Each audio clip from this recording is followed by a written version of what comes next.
Face master come யாரை பற்றி பார்க்க போகிறோம்னா அதிமுகவில் பார்த்தீங்கன்னா நம்மளுக்கு தெரியும் ஏகப்பட்ட பிளவு. ஆனால் பாஜக பிளவுலையும் பார்த்தீங்கன்னா எடப்பாடி பழனிசாமி பேர் அடிபட்டுருக்கு.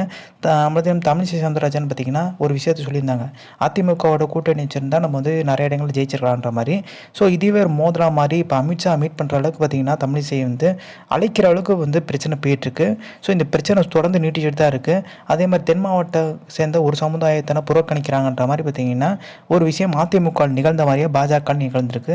திருச்சி சூர்யாவை பார்த்தீங்கன்னா விளக்குனதுக்காண்டி தமிழ்நாடு ஃபுல்லாமே போஸ்ட் அடிச்சு ஓட்டினது. அதே மாதிரி எடப்பாடி பழனிசாமி பார்த்தீங்கன்னா அவர்கிட்ட இருக்க அவைத்தலைவர் தமிழ் மகன் ஹுசேன் அவர் ஆதரவாளர் இருக்கார். அப்படியே சசிகலா பக்கம் போயிடுவாங்கன்ற பயம் பார்த்தீங்கன்னா எடப்பாடி பழனிசாமி தொடர்ந்து நீடிச்சிட்டு இருக்கு. அடுத்த கட்சியில் குழப்பம் விளை வச்சவர் சொந்த கட்சியில் பார்த்தீங்கன்னா அந்த நபர்களை குறிப்பிட்ட மூத்த நிர்வாகிகளை பார்த்தீங்கன்னா தக்க வச்சுக்கிறத எல்லாம் பார்த்தீங்கன்னா எடப்பாடி பழனிசாமிக்கு மிகப்பெரிய ஒரு நெருக்கடி தான் உண்டாயிருக்கு. தக்க வச்சுக்கிறதுல பார்த்தீங்கன்னா கொஞ்சம் வந்து கவனம் செலுத்தலையோன்ற ஒரு கேள்வியும் எழுப்பப்படுது. ஏன்னா எடப்பாடி பழனிசாமிக்கு தெரியாமல் பார்த்தீங்கன்னா பொதுக்குழு கூட்டுறதுக்கு தயார் நிலையில் இருக்கான்ற மாதிரி ஒரு நியூஸ் போயிட்டுருக்கு. அதாவது அவைத்தலைவர் பார்த்தீங்கன்னா மனசு வச்சா அந்த பொதுக்குழு கூட்ட முடியும். சசிகலா, ஓபிஎஸ், செங்கோட்டையன், வேலுமணி எல்லாம் இவங்கெல்லாம் ஒரு பிளான் போட்டு வச்சுருக்காங்க. இது எடப்பாடி பழனிசாமிக்கு மிகப்பெரிய நெருக்கடி உண்டாயிரும். ஸோ இப்போ இந்த போராட்டம், ஆர்ப்பாட்டம், கள்ளக்குறிச்சி விஷயமா பார்த்தீங்கன்னா எடப்பாடி பழனிசாமி பண்ணிட்டு இருக்கிறது தான் லைம் லைட்டில். அதிமுகவில் பரவாயில்ல இப்போ இன்னும் இருக்காங்க.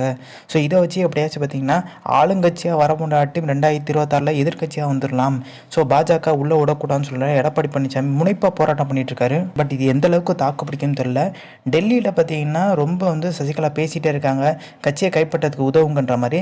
எடப்பாடி பழனிசாமிகிட்ட கட்சி போனதுக்கு முக்கியமான காரணமே டெல்லி தான். ஸோ சசிகலாம் அதே மூவ் எடுக்கிறாங்கள எடப்பாடி பழனிசாமிக்கு இந்த மாதம்லாம் அடுத்த மாதத்தில் சிக்கல் வர்றதுக்கான அதிகப்படியான வாய்ப்பு இருக்குது. அவரோட டெண்டர் முறைகேடு, இந்த கொடநாடு விஷயம் வேகம் எடுக்க ஆரம்பிச்சிருச்சு.